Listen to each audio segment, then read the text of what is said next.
गाना।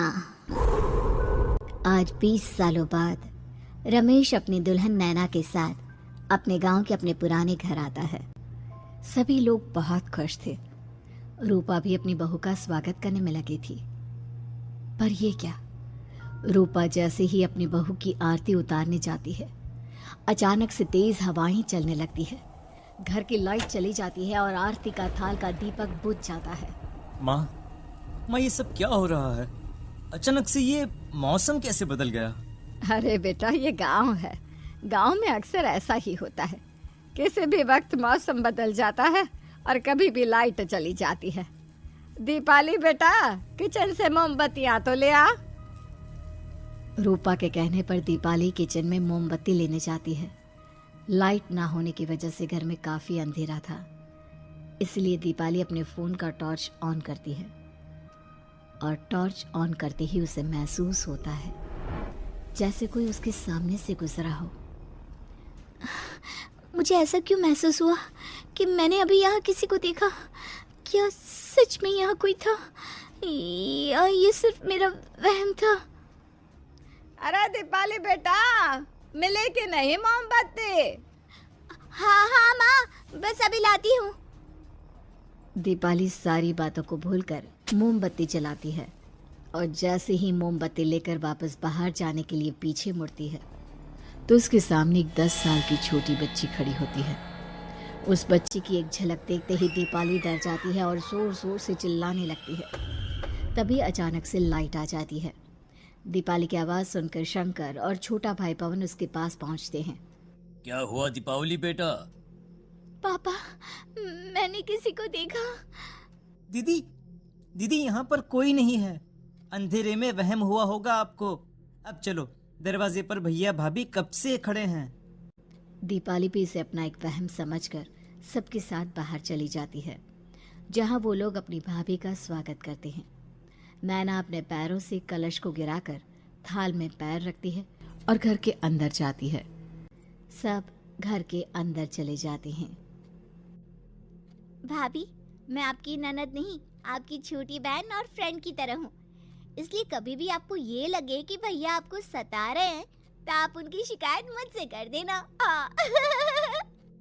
भाभी भैया की शिकायत करे या ना करे, पर मुझसे और माँ से तेरी शिकायत जरूर करेगी। सभी आपस में बैठकर हंसी मजाक कर रहे थे। नैना भी घूंघट किए अपने बिस्तर पर बैठी थी। वो सब आपस में बात कर ही रहे होते हैं कि तभी उन्हें एक अजीब डरावनी आवाज सुनाई देती है और कमरे की खिड़की अपने आप ही खुल जाती है। मुझे इसीलिए गांव पसंद नहीं। गांव में ऐसी ही डरावनी आवाजें आती हैं। मैंने तो सुना है गांव में बहुत सारे भूत भी होते हैं और इस मौसम को पता नहीं क्या हो रहा है। मुझे तो बहुत डर लग रहा है। मैं तो अपने कमरे में जा रही हूँ सोने। बाय भाभी, हम कल बात करेंगे। अब सब अपने कमरे में सोने चले जाते हैं। नैना अपने कमरे में बिल्कुल अकेली थी। कुछ देर बाद रमेश अपने कमरे में आता है और देखता है कि नैना खिड़की के पास खड़ी होकर बाहर की ओर एक टक नजरें लगाकर देख रही थी। क्या हुआ नैना, बाहर क्या देख रही हो? मैं बाहर का मौसम देख रही हूँ रमेश जी। इस मौसम को देखकर ऐसा लग रहा है जैसे आज कोई अपना बदला लेने के लिए आया है। तुम क्या बोल रही हो, मेरी कुछ समझ में नहीं आ रहा। और वैसे भी रात काफी हो चुकी है, अब हमें भी सो जाना चाहिए। चलो। इतना बोलकर रमेश सोने के लिए बिस्तर पर लेट जाता है, पर नैना अब भी खिड़की के पास ही खड़ी होती है। रमेश के सो जाने के बाद नैना अपनी सास के कमरे में जाती है और अपनी सास के पास बैठकर रोने लगती है, जिसे सुन सास की नींद खुल जाती है। बहू, अरे क्या हुआ बहू? तू इतनी रात को यहाँ मेरे कमरे में बैठकर रो क्यों रही है? मम्मी जी, आपने मुझे क्यों नहीं अपनाया? आपको पता है, आपकी वजह से मुझे और मेरे परिवार वालों को गांव वालों के कितने ताने सुनने पड़े। तू मेरी बहू नहीं है? कौन है तू? मम्मी जी, मैं आप ही की बहू हूँ। आपने मुझे अब भी नहीं पहचाना? इतना बोलते ही नैना की आंखें लाल हो जाती हैं। वो जोर जोर से हंसने लगती है। मौसम का रुख बदल जाता है। कमरे की खिड़कियां और दरवाजे अपने आप ही खुलने और बंद होने लगते हैं। देखते ही देखते नैना हवा में उड़ने लगती है और वो अपनी आंखों के इशारे से अपनी सांस को भी हवा में लटका देती है। तेरी वजह से मुझे और मेरे घर वालों को ताने सुनने पड़े। तूने जो पाप किया है, तुझे उस पाप की सजा मिलेगी और अब तेरी इस गलती की सजा तेरा पूरा परिवार भुगतेगा। इस तरह से नैना बड़ी ही बेरहमी से अपनी सांस को मार डालती है और आराम से अपने कमरे में जाकर सो जाती है। अगली सुबह जब घर वालों को कमरे में रूपा की लाश मिलती है तो उन लोगों के पैरों तले जमीन खिसक जाती है। कल तक माँ बिल्कुल ठीक थी, फिर अचानक ऐसा क्या हुआ रात को कि माँ हम सबको छोड़कर चली गई। सारी गलती मेरी है। बेटे की शादी की खुशी में मैं ही रात को घर वापस नहीं आया और चला गया अपने गांव के दोस्तों से मिलने। अगर रात को मैं अपनी रूपा के साथ होता तो शायद आज वो हमें छोड़कर न जाती। घर में शोक का माहौल पसर गया था, पर नैना को इस बात से कोई फर्क नहीं पड़ रहा था और ये बात कहीं ना कहीं पवन को भी समझ में आ रही थी। अब ऐसे ही कुछ दिन बीतते हैं और 1 महीने के अंदर ही अंदर शंकर की भी मौत हो जाती है। पहले माँ छोड़कर चली गई और अब पिताजी। क्या हो गया है हमारे घर को? पता नहीं किसकी नजर लग गई है। भैया ये घर सही नहीं है। हम जब से इस घर में आए हैं कुछ न कुछ बुरा ही हो रहा है। हमें यहाँ से वापस शहर चले जाना चाहिए। जहाँ रमेश, दीपाली और पवन का रो रो कर बुरा हाल था, वहीं नैना अपने कमरे में बैठी आराम से मेकअप कर रही थी। दीदी मुझे तुमसे कुछ बात करनी है। मुझे लगता है कि इन सब के पीछे भाभी का हाथ है। पवन तू ये सब क्या कह रहा है? तू होश में तो है ना? अगर भैया भाभी ने तेरी ये बकवास बात सुन ली तो उनके दिल पर क्या गुजरेगी? तू भाभी पर इतना बड़ा इल्जाम कैसे लगा सकता है? दीदी आप खुद ही देख लो ना। हम जब से इस घर में आए हैं सब कुछ बदल गया है। शादी से पहले नैना भाभी ऐसी बिल्कुल नहीं थी, पर अब वो किसी से बात नहीं करती। ज्यादातर अकेले अपने कमरे में ही रहती है और कभी उनसे बात करो भी तो न जाने कैसी अजीबोगरीब तरह की बातें करने लगती हैं। तू पागल हो गया है? आप समझती क्यों नहीं है दीदी? देखो ना, हमारे घर में मौत का सिलसिला शुरू हो गया है, पर भाभी को कोई फर्क नहीं पड़ रहा।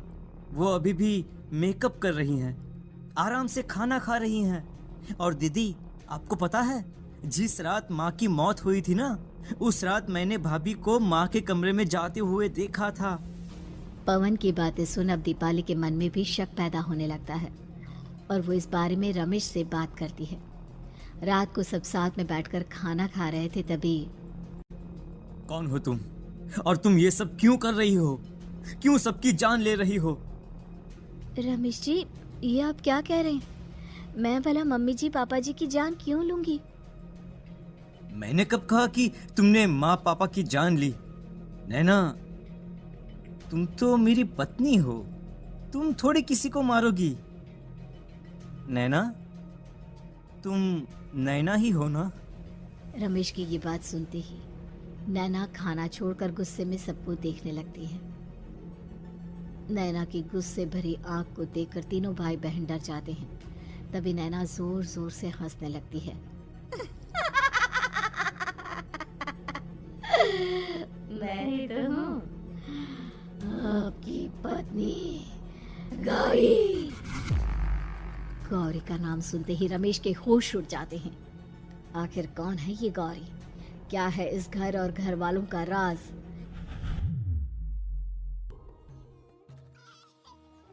हमारे दोनों बच्चे एक साथ कितने अच्छे लग रहे हैं ना? हाँ, कितने अच्छे दोस्त हैं दोनों। बस बड़े होने के बाद भी इनकी ये दोस्ती बनी रहे तो बच्चे कितने खुश रहेंगे। मैं क्या सोच रहा था कि क्यों ना हम अपनी दोस्ती को रिश्तेदारी में बदल दें। मैं अपने बेटे रमेश की शादी तेरी बेटी गौरी से करना चाहता हूँ। इस तरह हमारे बच्चे भी हमेशा साथ रहेंगे और हमारी दोस्ती भी रिश्तेदारी में बदल जाएगी। शंकर की इस बात से उसके दोस्त को बहुत अच्छा लगता है और वो अपनी बेटी की शादी रमेश से करवाने के लिए तैयार हो जाता है। बहुत जल्द दोनों परिवार मिलकर बचपन में ही रमेश और गौरी की शादी करा देते हैं।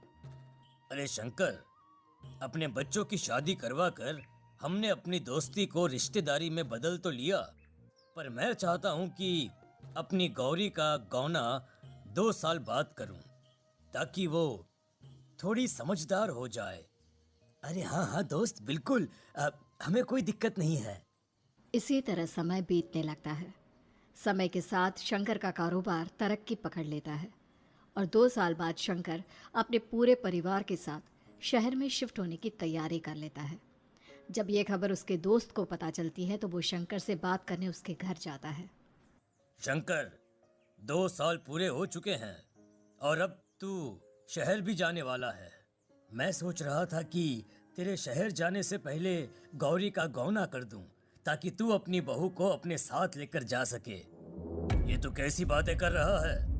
रिश्तेदारी बराबरी वालों से होती है, और वैसे भी अब मेरा बेटा या मेरा परिवार कोई भी इस रिश्ते को नहीं मानता। ये तू कैसी बातें कर रहा है दोस्त? जब हमने अपने बच्चों की शादी करवाई थी तब हम दोनों ही एक बराबर थे। पिछले 2 साल में तेरा कारोबार थोड़ा सा अच्छा क्या चल गया तो पुराने रिश्ते ही तोड़ देगा। देख भाई, ऐसा मत कर। अगर तूने मेरी बेटी को अपनी बहू के रूप में नहीं अपनाया तो कोई भी मेरी बच्ची से शादी नहीं करेगा। अरे उसकी जिंदगी बर्बाद हो जाएगी। यार देख, वैसे भी बाल विवाह तो कानून मान्यता नहीं देता, फिर मैं कैसे दे दूं? तू अपनी बेटी के बड़े होने पर उसकी शादी किसी दूसरे लड़के से करवा देना। वैसे भी तब तक ना उसे और ना ही गांव वालों को ये बात याद रहेगी। मेरे बेटे को बख्श दे मेरे भाई। इस तरह से शंकर अपने दोस्त के परिवार और गौरी को गांव वालों के ताने सुनने और जिल्लत से भरी जिंदगी जीने के लिए छोड़ अपने परिवार वालों के साथ शहर चला जाता है। अरे इनकी गोरी में ही कोई दोष होगा, तभी तो लड़के वालों ने इनकी बेटी को अपनी बहू के रूप में नहीं अपनाया और उसको यहाँ छोड़कर शहर चले गए। अब कौन थामेगा ऐसी लड़की का हाथ? अरे पता नहीं कैसा आदमी है जो गांव वालों के इतने ताने सुनकर भी सर उठाकर गांव में चल रहा है। अरे अगर मेरी बेटी के साथ ऐसा हुआ होता ना तो मैं तो शर्म के मारे मर ही जाता। हाँ, दिन रात लोगों की नजरों में अपने लिए ग्रहण देख और सबके ताने सुन सुन अब गौरी के पिता हिम्मत हारने लगते हैं और एक रात गौरी के माता पिता खुदकुशी कर लेते हैं। ये सदमा गौरी भी सहन नहीं कर पाती और उसकी भी मृत्यु हो जाती है। तुम्हारे परिवार की वजह से हम लोगों ने अपनी इज्जत और जान गंवाई। इसका बदला तो तुम्हें चुकाना पड़ेगा, वो भी अपनी जान देकर। हंसते हुए अब नैना हवा में उड़ने लगती है। नैना अब पूरी तरह से बदल चुकी थी। गौरी की आत्मा उसके शरीर पर हावी हो चुकी थी। उसकी आंखें सफेद, पैर उल्टे, चेहरा काला और बाल बिखर गए थे। अब गौरी अपनी शैतानी शक्तियों से घर के हर कोने को अपने काबू में कर लेती है और सीधी दीवार पर जाकर चिपक जाती है। मुझे अपना बदला चाहिए। बदला लूंगी मैं तुम सबको खत्म कर दूंगी। गौरी इतनी तेज चिल्ला रही होती है कि उसकी आवाज से घर के सारे कांच टूट जाते हैं। सामान इधर उधर गिरने लगता है और ये सब देखकर तीनों भाई बहन के होश उड़ जाते हैं। बचाओ, भागो भागो। उन तीनों को अपनी जान बचाने के लिए यहाँ से वहाँ भागता देख गौरी जोर जोर से हंसने लगती है। तभी दीपाली घर से बाहर निकलने लगती है, जिसे देख गौरी गुस्से में अपनी शक्तियों से तुरंत घर का दरवाजा बंद कर दीपाली को हवा में उड़ा देती है। बाहर भागी, मुझसे बचकर भागना चाहती है? कोई नहीं बचेगा, आज तुम सब मरने वाले हो। अचानक घर में भूतिया आवाजें गूंजने लगती है, तेज हवाएं चलने लगती हैं। सोफा, टेबल, कुर्सी सब हवा में उड़ने लगता है। ये सब देखकर रमेश, दीपाली और पवन की रूह कांप जाती है। घर में ये सब होते हुए और अपनी बहन को हवा में उड़ते हुए देख रमेश और पवन को भी समझ में नहीं आ रहा था कि वो क्या करे, कैसे अपनी जान बचाए।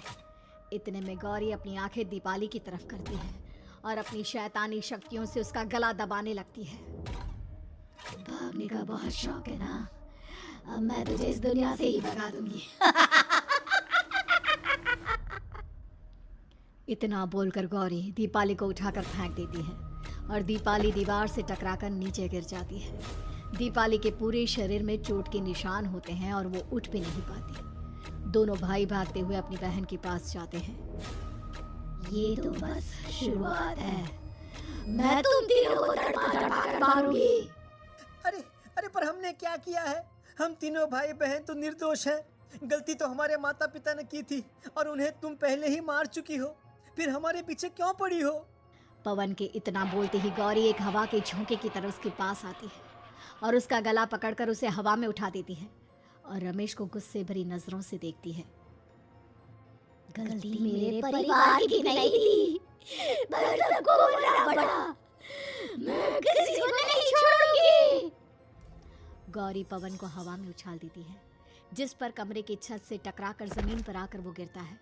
उसके सर और शरीर पर जगह जगह चोट लग जाती है और खून बहने लगता है, जिसे देख अब रमेश से चुप नहीं रहा जाता। गौरी, तुम्हारा गुनहगार मैं हूँ। तुम्हारी शादी मुझसे हुई थी। अगर तुम्हें बदला चाहिए तो मुझसे लो। मेरे भाई बहन को छोड़ दो। तुम मुझे मार दो। मरना तो सबको पड़ेगा। अरे पर इसमें उन दोनों की कोई गलती नहीं है। प्लीज, मैं मानता हूँ कि तुम और तुम्हारे परिवार के साथ जो कुछ भी हुआ वो गलत था, पर गौरी, मैं प्लीज मेरे भाई बहन को छोड़ दो। उन्हें तो इस बात के बारे में कुछ भी पता नहीं है। उनका इस सब से कोई लेना देना नहीं है। तुम और तुम्हारा परिवार यही चाहता था ना कि मैं तुम्हें अपना लूं। उस समय मैं बच्चा था। मेरे पास इतनी समझ नहीं थी, पर आज मैं तुम्हें तुम्हारे इसी रूप में अपनाता हूँ। मेरे साथ जो करना है कर लो, बस मेरे भाई बहन की जान बख्श दो उनकी जान। रमेश की ये बात सुनकर गौरी का गुस्सा थोड़ा शांत होता है। ठीक है, मैं तुम्हारे भाई बहन को नहीं मारूंगी, पर तुम्हें मरना होगा और तुम्हारी आत्मा को मेरे साथ शादी करनी होगी। मुझे मंजूर है। अब रमेश गौरी के साथ छत पर जाता है और छत से नीचे कूद जाता है। रमेश के मरते ही गौरी उसकी आत्मा को अपने साथ ले जाती है और इस तरह से रमेश खुद मरकर अपने भाई बहन को बचा लेता है।